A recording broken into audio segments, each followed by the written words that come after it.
It's an interesting topic is about how much time or how many hours your computer has been run since it's manufactured.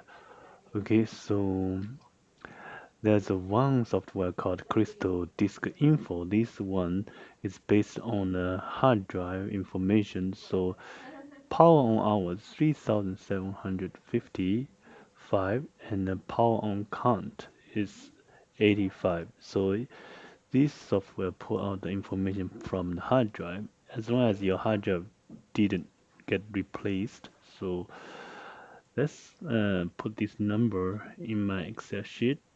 I divided by 24, got 156 days. Okay, and I know this laptop.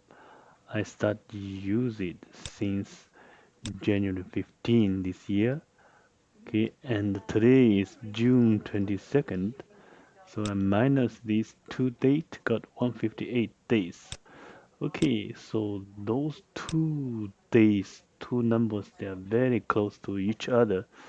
So it gives me some confidence. This software does pull out the correct using hours of this laptop. Okay, and yeah, but I don't know it will count the sleeping time, but my laptop never go to sleep. Okay, please subscribe. I have more interesting topic to share with you.